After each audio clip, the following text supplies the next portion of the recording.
Good morning. आज हम लोग स्टार्ट करेंगे यूरोपियन कंपनियों का आगमन। हिस्ट्री में यूरोपियन कंपनियों का आगमन, ठीक है, आगमन। Arrival of European companies. आज हम लोग स्टार्ट करेंगे अराइवल ऑफ यूरोपियन कंपनी। ध्यान से देखना, इसमें हर चीज को समझा जाएगा और जो भी जहां मतलब कि टेक्निकल ग्लिच है उसको भी क्लियर करने की कोशिश की जाएगी, ठीक है ना। लेकिन कुछ चीज होता है, कुछ चीज क्लियर नहीं होगा, मतलब उसमें थोड़ा दिक्कत रहेगा, ठीक है, लेकिन उसको समझना। जो एग्जाम में क्वेश्चन आएंगे उसके अकॉर्डिंग अपने अकॉर्डिंग उसको पिक करना है, ठीक है, लेकिन मतलब समझना जो क्लियर हो जाएगा, ठीक है। हर को क्लियर नहीं है, ठीक है, समझो बात को। यूरोपियन कंपनियों का आगमन देखो क्या था, 1400 के आसपास, ठीक है, 1400 के आसपास जितना भी यूरोप में जितना भी बाजार था ना, सब मार्केट में किसका कब्जा था? इटली का। क्या था? इटली का कब्जा था, ठीक है। तो यूरोप के जितने भी कंट्री थे, जैसे स्पेन हो गया, पुर्तगीज हो गया, डच हो गया, मतलब हॉलैंड या नीदरलैंड बोलो या डेनिश बोलो या स्वीडिश बोलो, ठीक है, स्वीडन बोलो, इन लोगों को कोई स्कोप नहीं था कि यूरोप में लोग व्यापार करता, ठीक है। और उन लोगों को जो इंडस्ट्री डेवलप हो रहा था उसके लिए रॉ मटेरियल चाहिए था और प्रोडक्ट के लिए मार्केट चाहिए था, ठीक है। ये सब चीज के लिए लोग वहां से बाहर निकलना चाहता था, ठीक है, क्लियर है चीज, क्योंकि पूरा यूरोप में किसका कब्जा था? इटली का कब्जा था, ठीक है, क्लियर चीज। अब समझो बात को। अब देखो, एक है तुम्हारा मतलब कि ये जो फारस की खाड़ी है, ठीक है, यहाँ मतलब फारस की खाड़ी है, ठीक है, फारस की खाड़ी, और यहाँ मान लो ऐसा मान लो ओमान की खाड़ी, दो चीज मानो, ओमान की खाड़ी, ठीक है, क्लियर चीज, फारस की खाड़ी और ओमान की खाड़ी, ठीक है। तो यहाँ पे मतलब कि इस एरिया में जो तुम्हारा कब्जा हो गया था ना, इस यहाँ मतलब कि दोनों जल संधि जो दोनों को जोड़ता है, इसको क्या बोलते हैं? हार्मोज। क्या बोलते हैं? हार्मोज, ठीक है, याद रखना, हार्मोज। क्या बोलते हैं इसको? हार्मोज, ठीक है, हार्मोज, हार्मोज स्टेट बोलते हैं, दोनों को कनेक्ट करता है, ठीक है। तो पहले हल्का फुल्का मतलब कि जैसे पानी और मतलब कि असल मार्ग के द्वारा जल और असल मार्ग मिला के मतलब ऐसे यात्रा होता था, लोग इंडिया में आते थे और बिजनेस करते थे। बिजनेस तो पहले से भी चल रहा था ना, ठीक है। तो हुआ क्या कि यहाँ जो जगह कुछ तो दुनिया, जिसको इस्तांबुल बोलते हैं, नया नाम इस्तांबुल है, उस पे किसका कब्जा हो गया? टर्की का। तो टर्की एम्पायर, इस समय टर्की एम्पायर बहुत पावरफुल था, तो यहाँ किसका कब्जा हो गया? अरब का, ठीक है, टर्की का, सॉरी, टर्की का कब्जा हो गया, ठीक है। और हिंद महासागर में किसका कब्जा था? अरब का। हिंद महासागर में इस एरिया में किसका था? अरबवासियों का कब्जा था, ठीक है। तो सब एरिया कवर हो गया। अब ये लोग बिजनेस करने के लिए मतलब यूरोपियन जो कंट्री और सब कंट्री थे जो इंडिया में बिजनेस करना चाहते थे, इंडिया में और अफ्रीका में, और मतलब कहीं अफ्रीका में तो जान सकते थे, इंडिया और मतलब कि ईस्ट एशिया में जो बिजनेस करना चाहते थे वो सक्सेसफुल नहीं हो रहा था, क्योंकि रास्ता बहुत दूर था और बहुत ज्यादा रुकावट थी, ठीक है, टैक्स वगैरह बहुत ज्यादा देना पड़ता था, चुंगी वगैरह बहुत ज्यादा देना पड़ता था, ठीक है, ठीक है। तो ये सब समस्या था, क्लियर यहाँ तक। अब देखो अब क्या हुआ, अब तुम देखोगे मतलब कि अब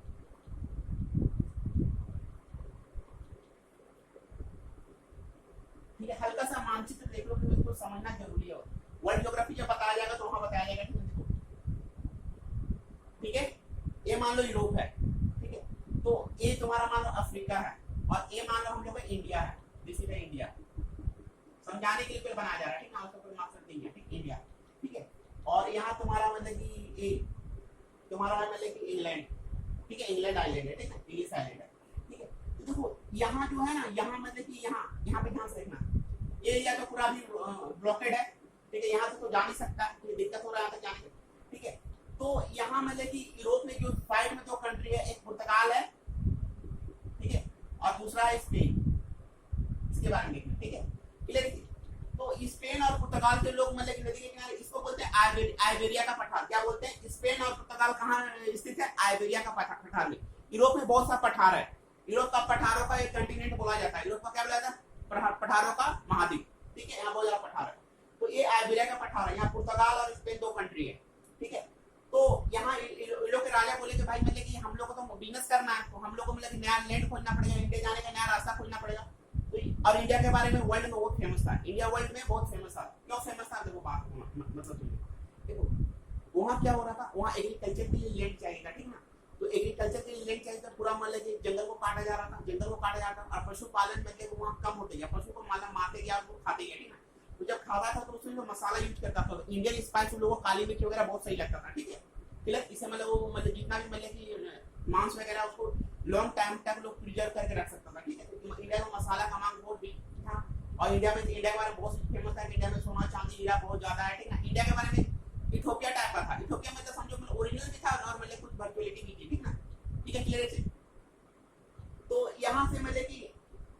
1492 में स्पेन से कौन निकले? Vasco D gamma. स्पेन से कौन निकले? सेंट कोलंबस, ठीक ना, कोलंबस निकले। वो इंडिया की खोज में निकले। इंडिया की खोज में निकले लेकिन वो जहाज भटक गया और अल्टीमेटली वो कहाँ पहुंचे? नॉर्थ अमेरिका में। कहाँ पहुंचे? नॉर्थ अमेरिका में, ठीक है। और यहाँ जो लोग रहते थे उसको बोले कि शायद ये इंडियन है, तो उन्हीं का नाम पड़ गया। यहाँ जो लोग रहते हैं उसको क्या रेड इंडियन बोला जाता है। वो किसका गलती से डिस्कवर कर दिया? अमेरिका का, ठीक है। और पुर्तगाल से चले वास्को डी गामा। कौन चले? पुर्तगाल से वास्को डी गामा, ठीक है। उससे पहले 1487 में एक यात्री थे, पुर्तगाली यात्री थे, जिसका नाम था बार्थोलोम्यू डियाज। क्या नाम था? बार्थोलोम्यू डियाज, ठीक ना। वो 1487 ईस्वी में ये जो साउथ अफ्रीका है ना, यहाँ का मतलब कि यहाँ का Cape of Good Hope, Cape of Good Hope, ठीक है। इसको हम हिंदी में बोलते हैं आशा अंतरिक्ष, आशा अंतरिक्ष का खोज हो चुका था, ठीक है। लेकिन वो जो बार्थोलोम्यू डियाज से यहाँ तक पहुंचे, लेकिन यहाँ इंडिया नहीं आ सकते, ठीक है। क्लियर? इसको क्या बोलते हैं? इंग्लिश में बोलते हैं Cape of Good Hope. South Africa का जो कोना है, ठीक है, यहाँ बोलते केप ऑफ गुड होप, या दूसरा नाम क्या है इसको? आशा अंतरिक्ष, और कहीं उत्माशा अंतरिक्ष भी बोला जाता है, ठीक है। उत्माशा अंतरिक्ष, सबका मतलब सेम चीज होता है, ठीक है। क्लियर है चीज? तो अब पुर्तगाल से कौन चले? Vasco D gamma. कौन चले? वास्को डी गामा, ठीक है। वास्को डी गामा चले और उनका जो हेल्प किया एक मतलब गुजराती व्यापारी था, या मतलब बोलो मतलब कैप्टन था या कुछ भी था, ठीक ना। उसका नाम था अब्दुल मजीद। अब्दुल मजीद के हेल्प से ये कहां पहुंचे? आशा अंतरिक्ष के थ्रू, यानी मतलब केप ऑफ गुड होप के थ्रू कहां पहुंचे? केरल में। केरल में एक जगह है कालीकट। क्या जगह का नाम है? कालीकट। इसका नया नाम है कोझिकोड, जहां भी प्लेन क्रैश हुआ, ठीक है ना। यहाँ मतलब प्लेन का एक्सीडेंट हुआ, कोझिकोड, ठीक है, केरल में वहां, ठीक है। यहाँ पहुंचे कालीकट, वास्को डी गामा, ठीक है। तो यहाँ पे उस समय एक हिंदू राजा था जिनका नाम था जमुरीन। क्या नाम था? जमुरीन। जमुरीन ने इसका बहुत अधिक स्वागत किया, ठीक है। और यहाँ से फिर ये मसाला वसाला लेके मतलब जो भी अपना ये बिजनेस करके फिर मतलब पहुंचे पुर्तगाल में। जब पुर्तगाल में पहुंचे और कंक्लूड किए तो ये देखे कि जितना ये इन्वेस्टमेंट किया था उसका 60% इसको 60 टाइम्स ज्यादा बेनिफिट हुआ, ठीक है। तो इससे यहाँ पे लोग मतलब कि पूरा यूरोप के लोग बहुत प्रभावित हुए, ठीक है। उनको लगा कि इंडिया से बिजनेस करना बहुत बेनिफिशियली होता है, ठीक ना। तो फिर इंडिया से बिजनेस स्टार्ट हुआ, ठीक है। तो इंडिया में सबसे पहले कौन आए? पुर्तगाल आए। कौन आए? पुर्तगाल आए, ठीक है। पुर्तगीज आए सबसे पहले। अब सबसे पहले पुर्तगीज ईस्ट इंडिया कंपनी भी स्टैब्लिश हुआ, ठीक है। क्लियर है? अब सबसे पहले पुर्तगाल के बारे में पढ़ेंगे, उसके बाद डच आए, उसके बाद इंग्लैंड आए, मतलब अंग्रेज आए, उसके बाद डेनमार्क के लोग आए, लेकिन डेनमार्क के लोग आए, डेनिश लोग आए, उसके बाद फ्रांस आए, उसके बाद कौन आए? फ्रांस, और उसके बाद स्वीडन के लोग आए, ठीक है, स्वीडिश आए, ठीक है। तो पहले कौन आए? पुर्तगीज, उसके बाद कौन आएंगे? डच, उसके बाद कौन आएंगे? अंग्रेज, और उसके बाद कौन आएंगे? डेनमार्क के लोग, डेनिश, और उसके बाद आएंगे फ्रांसीसी, और उसके बाद कौन आएंगे? स्वीडन के लोग, ठीक है, याद रखना, ठीक है। तो स्वीडन और डेनिश के बारे में उतना कंसीडर करने का जरूरत नहीं है, ये डच, पुर्तगीज, अंग्रेज और फ्रांसीसी के बारे में बात करेंगे ना। तो ये पुर्तगालियों के बारे में पढ़ेंगे, ठीक है, पुर्तगालियों के बारे में पढ़ेंगे।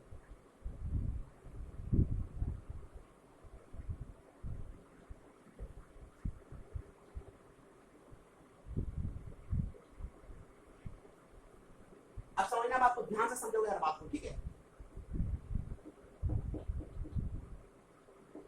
पुर्तगालियों का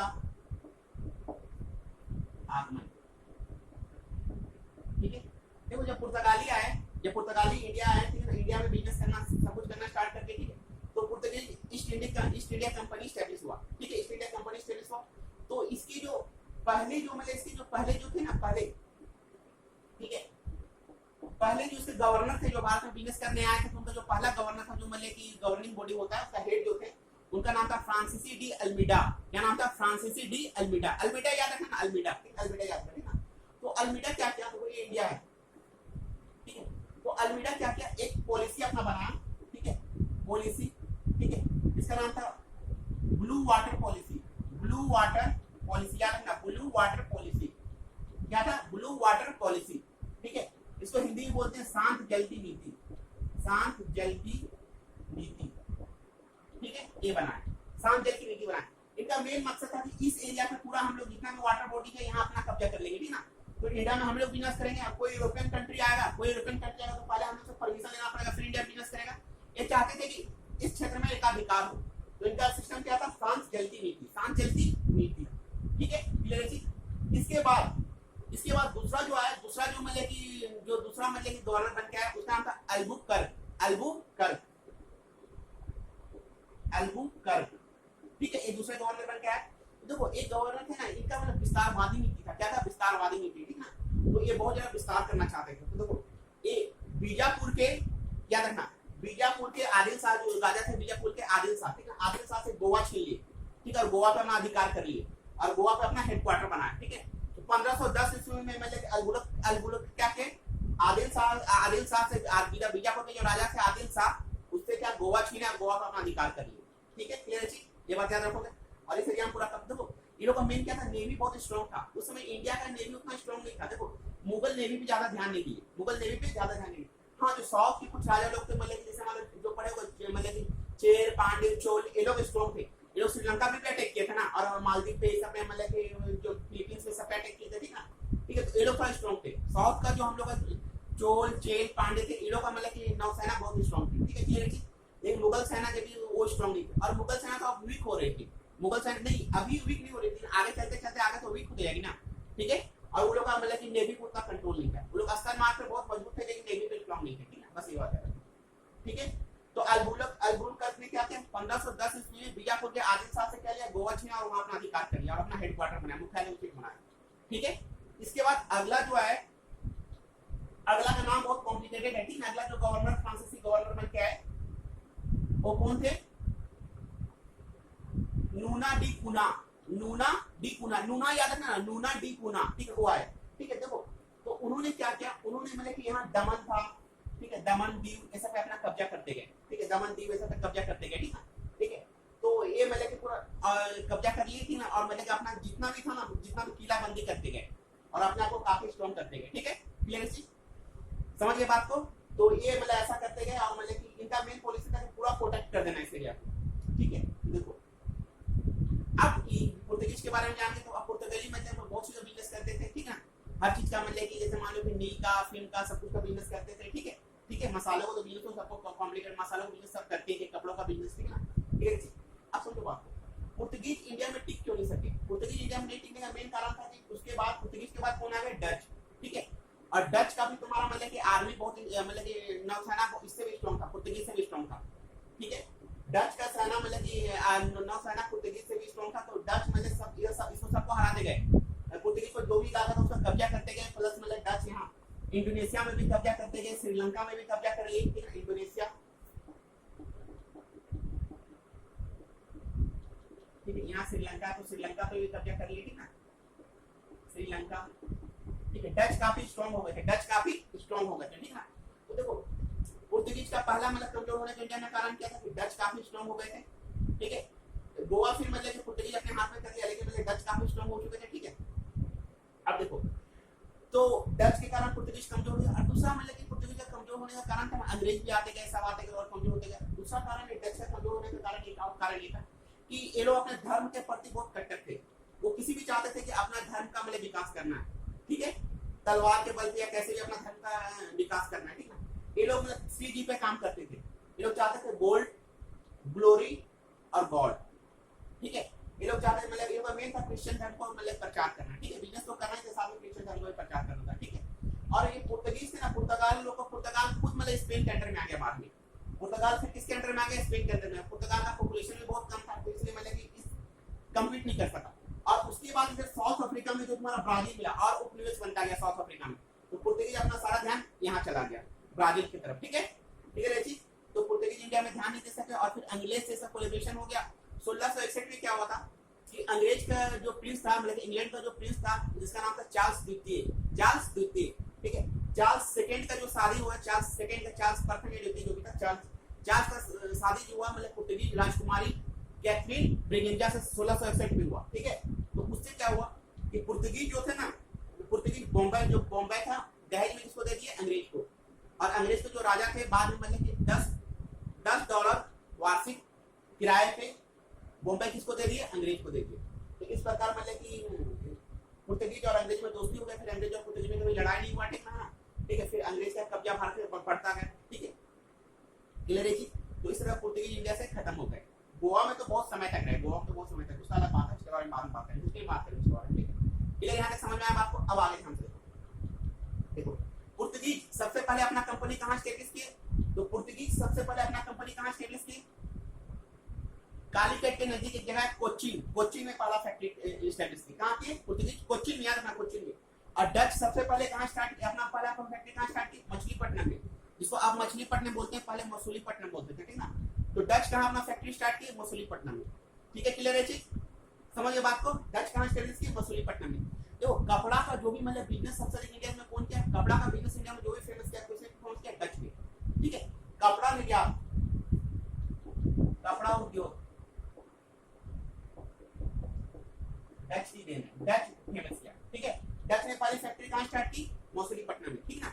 उसके बाद 1759 में, याद रखना 1759 में डच जो था, डच और अंग्रेजों के बीच बेदरा का युद्ध हुआ। किसका युद्ध हुआ? बेदरा का, बेदरा बोलते हैं कहीं बेदरा का युद्ध हुआ, ठीक है। और इसमें डच काफी परेशान हुए, ठीक है। डच का इंडियन पॉलिटिक्स में वो इंटरफेयर किया ही नहीं, इंडिया राजा महाराजा में कोई भी हस्तक्षेप नहीं किया, ठीक ना। अल्टीमेटली 1759 में डच हार गए और डच अपना इंडोनेशिया वगैरह चले गए, दूसरे कंट्री में चले गए, ठीक है। क्लियर? तो डच आपको तरीका क्लियर हुआ पूरा कंसेप्ट, ठीक है। अब हम लोग आते हैं अंग्रेज, जो मेन चीज हम लोग को पढ़ना है अंग्रेज और फ्रांसीसी, ठीक है।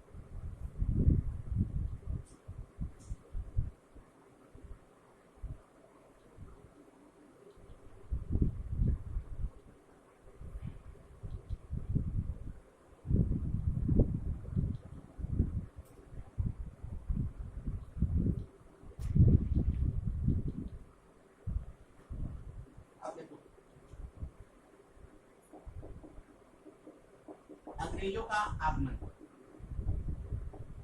ध्यान से देखना, अंग्रेजों का आगमन समझना बात, ठीक है। अंग्रेजों का आगमन समझना बात को, ध्यान से कैसे होगा अंग्रेजों का आगमन, ठीक है। ध्यान से समझना।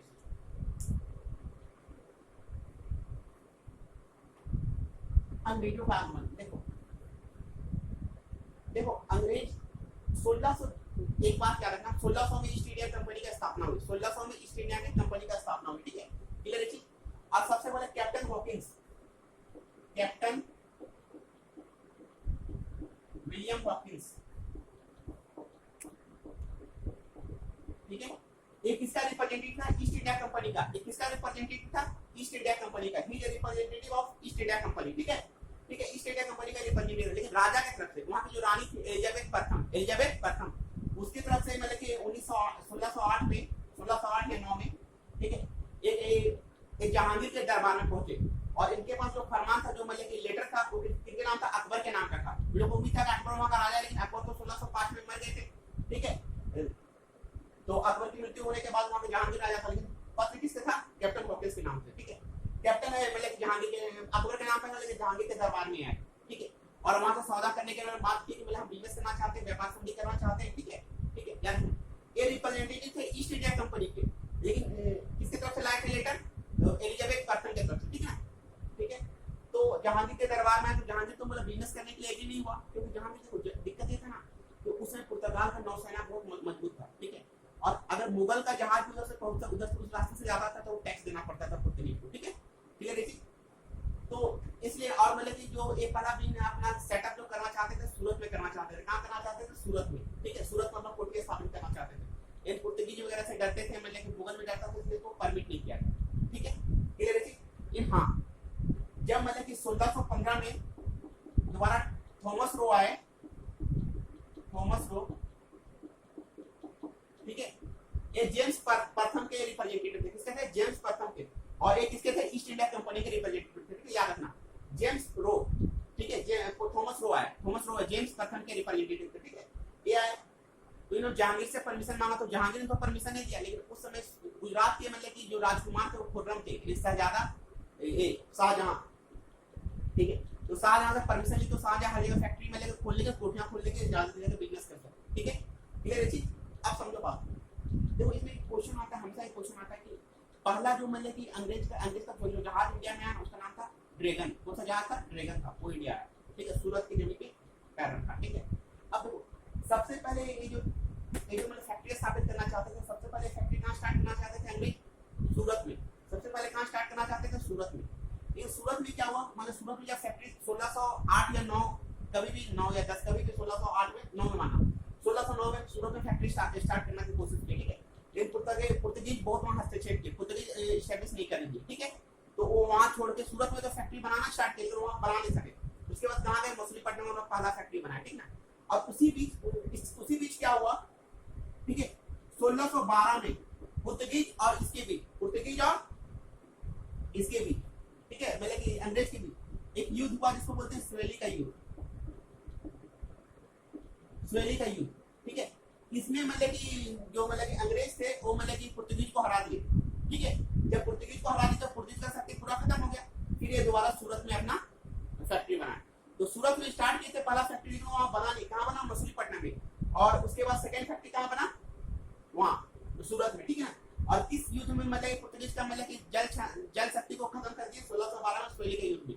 इसमें मतलब कहा जाता है कि मतलब इसका जो जहाज लड़ा था अंग्रेज का जहाज, उसका नाम था रेड ड्रैगन, नहीं रेड, हाँ रेड ड्रैगन कुछ नाम था, अभी बताते हैं नाम क्या था, ठीक है। क्लियर है चीज, समझ जाओगे इस चीज को, है ना। इसके बारे में बात करते हैं, ठीक है।